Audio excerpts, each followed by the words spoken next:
Yves Le Bihan, vous êtes entrepreneur, coach de dirigeants, auteur, chroniqueur au Harvard Business Review France, mais aussi chercheur associé à la chaire ESSEC Change. Vous animez également l'Institut français du leadership positif. La première question que j'ai envie de vous poser, c'est que actuellement, et puis la pandémie est là pour le souligner, on vit dans un monde qui connaît des accélérations fulgurantes et se fait bousculer un petit peu de toutes parts. Ces dernières années, on a vu d'ailleurs se multiplier pas mal de dérives financières, éthiques, écologiques.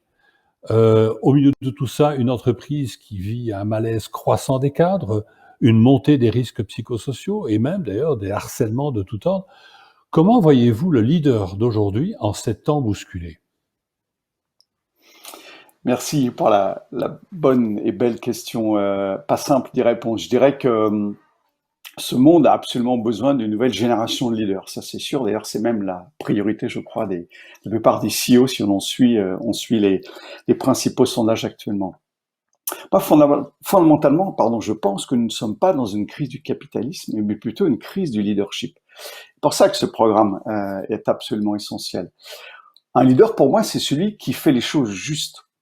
Et pour développer donc un leadership éveillé, en conscience, comme le propose ce beau programme, pour moi, il s'agit avant tout d'accepter un processus de transformation plus que d'acquérir plus de compétences.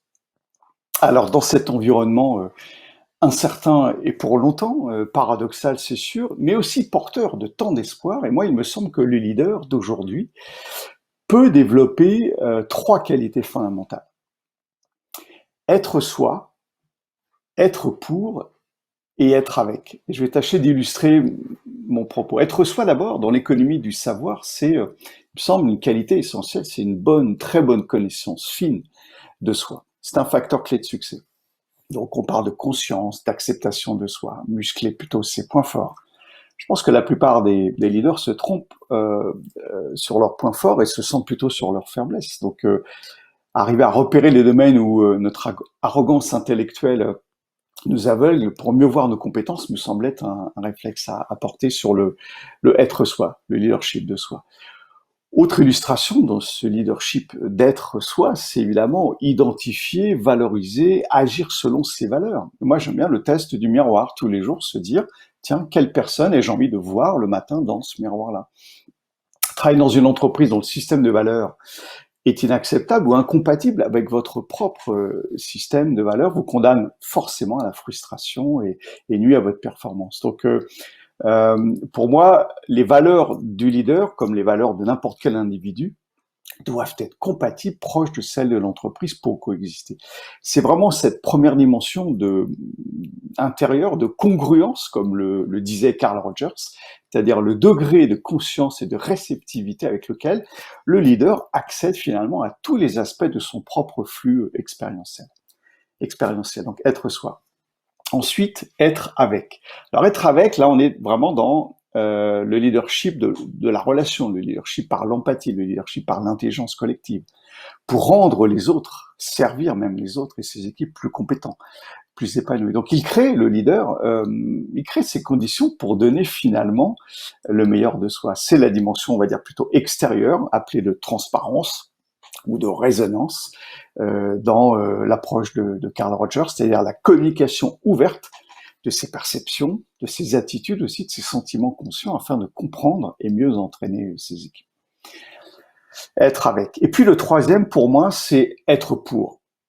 Être pour, c'est plus que jamais être porteur de sens, porter le sens, le purpose, grâce à une compréhension, je dirais, lucide, fine des enjeux finalement qui se présentent à n'importe quelle organisation. Le dirigeant doit creuser sa raison d'être, à mon sens, pour mieux servir une cause qu'il le transcende finalement, c'est-à-dire maintenir cet équilibre difficile mais dynamique entre des alternatives souvent contradictoires, toujours interdépendantes, mais qui amènent des tensions, et c'est bien normal. Et c'est ça la difficulté, je trouve, pour un leader aujourd'hui, de gérer ces tensions. Donc l'ère des dilemmes, l'ère de la dissonance cognitive, très inconfortable, c'est sûr, et là, est arrivé, et pour longtemps. Alors comment y faire face? Eh bien, probablement en travaillant ce leadership de soi, au service du leadership avec, et enfin au service du leadership pour une cause, encore une fois, qui nous transcende.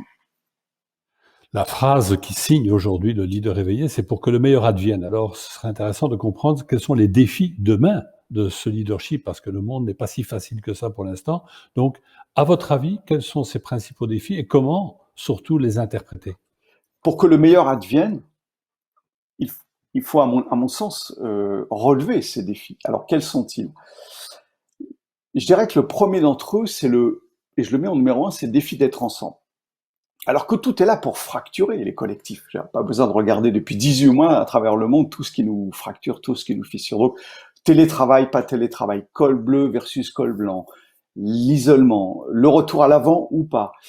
Recréer le lien social, cette interdépendance, malgré le travail hybride notamment et distanciel, fait du leader un leader relieur, si j'ose dire. Donc, premier défi, être ensemble. Ou à nouveau se retrouver.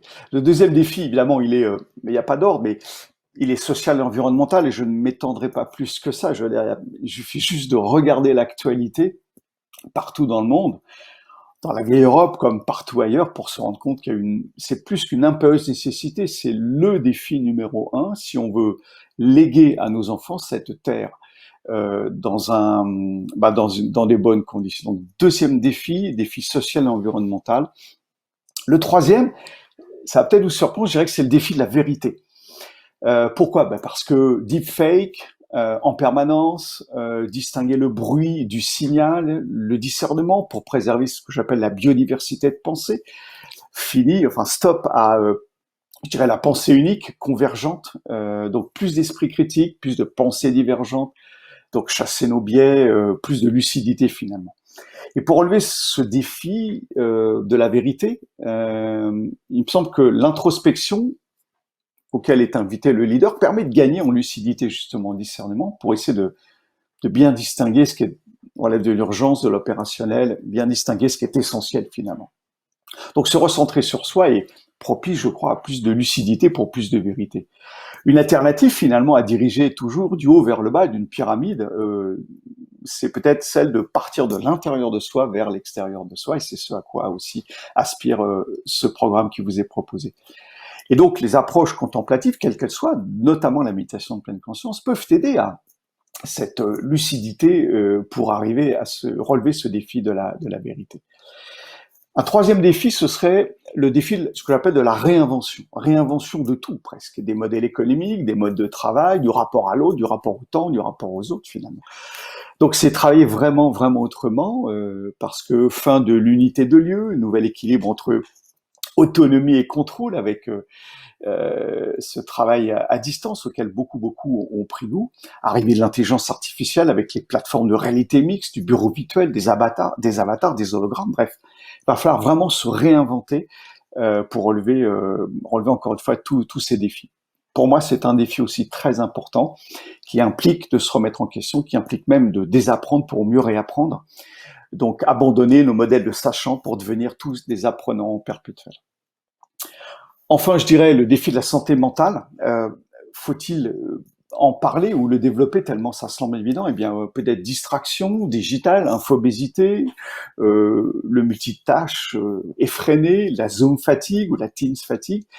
Il y a tous les rapports, toutes les people surveys, toutes les enquêtes internes, le monde qui a une impérieuse nécessité de restaurer et préserver la santé mentale de nos collaborateurs et donc de nos concitoyens.